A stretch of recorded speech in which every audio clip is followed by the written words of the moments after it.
Hey guys, welcome to Rogue Tempest. Do subscribe and press the bell icon. As soon as RIMURU had left, Xian and Diablo immediately went into action. They promptly informed all the executives to proceed to emergency countermeasures by thought transmission, and so, preparations began for the orders that would arrive soon, if any of them were ever called upon by RIMURU. In my anger, I had teleported to the location where Veldora's fight had first started. Wisdom Lord Raphael had proved useful in following my order of figuring out the coordinates. I had teleported here without any hesitation, but I was presently at a state of anger unimaginable from my usual self. It could even be the first time I lost my reason due to rage. That time when Xian was killed, I was in a mix of anger and regret, but then the prospects of hope had calmed my state of mind. Thanks to that, I maintained my reason even in the anger, and could work skillfully. But this time was not the same. Remembering the pain as if my soul was torn apart, just imagining losing Veldora had thrown any reason out the window. Chance of success? Who gives a fuck? I'll crush the enemy. Nothing more, nothing less. Looking at the enemy's forces, Wisdom Lord Raphael had advised that it was dangerous, but I shut her up and ordered, do something. Solution. Understood. Commencing implementation of optimal strategy. I think I heard something like that, but at the moment, I didn't care at all. I just needed to rescue Veldora, and kill those fuckfaces. Demon Lord RIMURU had appeared. Having lost his calm, his mind focused only on attack. Seeing him, oh ho, so you came here noticing your owner was stolen? Fool.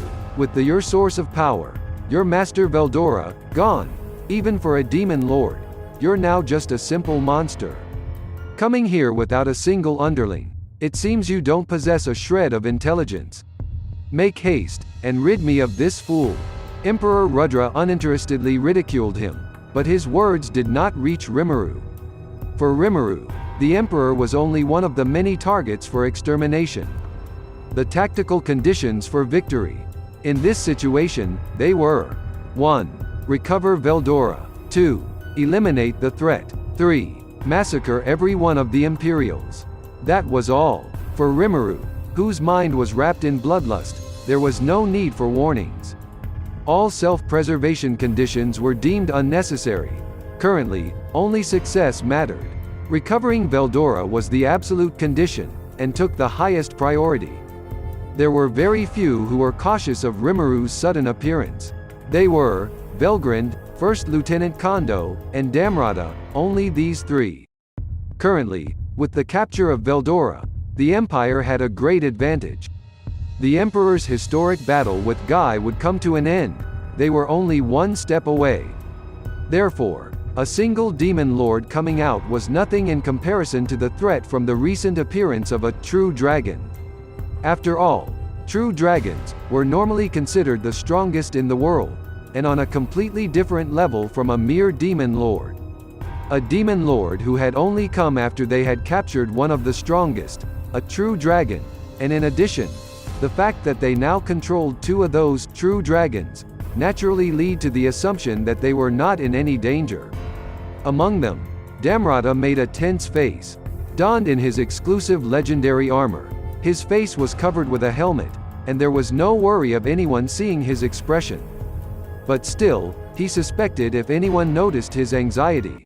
10 of Emperor Rudra's royal knights stood at attention on the bridge. The strongest force of the Empire was gathered there.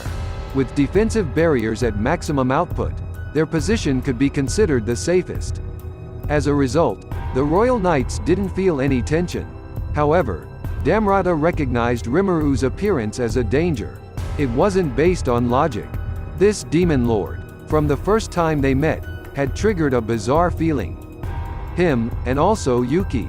They had an aura, Tien, Haki, akin to charisma that fascinated Damrata. Wasn't there a better way to live, other than a life in sworn fealty to the Emperor? They had something that evoked such a feeling. Thus, from Damrata's perspective, RIMURU was not an enemy to be underestimated. Ever calm, he was an absolute existence whose thoughts couldn't be read by others. That RIMURU had lost his calm in a pit of anger, Something was bound to happen. Damrata remained vigilant, and focused on the Emperor's protection in case that something did happen. First Lieutenant Kondo witnessed Demon Lord Rimuru for the first time, and had the thought that he had made a grave mistake.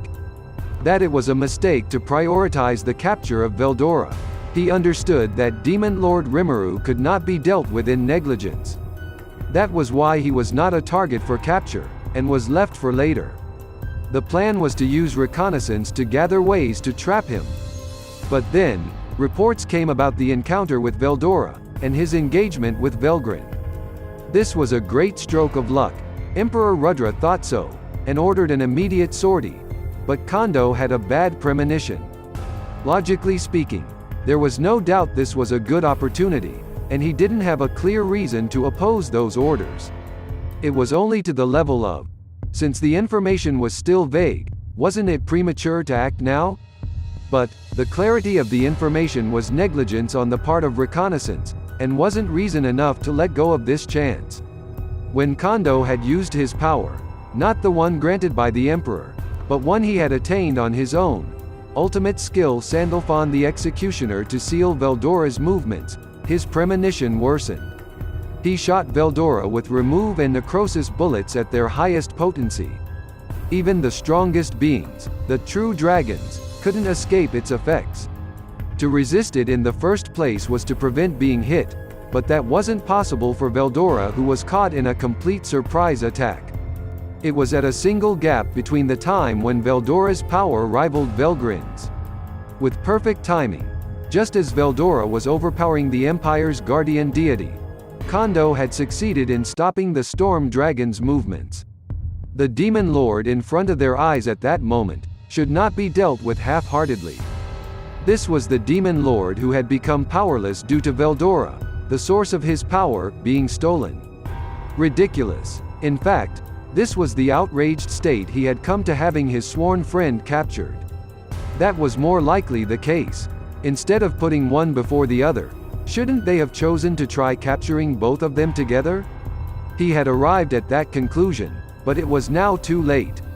At this point, they could only act according to how the situation played out. Similar to Damrata, Kondo also braced himself to be able to react accordingly to anything that might happen. Scorched Dragon, Velgrind was also on guard following Rimuru's appearance. No, not only that, she may have been the one on highest alert, judging the danger Rimuru represented. A surge of anger not unlike that of her younger brother Veldora could be felt from her. A demon lord, or rather, a lowly slime, was releasing an aura similar to themselves, the true dragons. Normally, a matter impossible to the point of laughable. Regardless, the demon lord with the appearance of a young girl before them was relentlessly releasing an intense aura of rage. That aura could be called a sign of the danger he represented. A normal human would instantly die faced with such a fierce aura. No, it wouldn't stop at humans. Anything that didn't possess superior strength would die without the slightest of resistance. Veldora had recognized the overwhelming prowess of that aura. This one's pretty bad. I see why Veldora was interested in her. Veldora's growth had greatly exceeded her expectations. The growth was probably caused by this demon lord. In that case, it was absolutely necessary to face him head-on, and beat him into submission. Or else, he would definitely become a menace. This was what Velgrin predicted. And she, once again, calmly returned to a battle-ready state.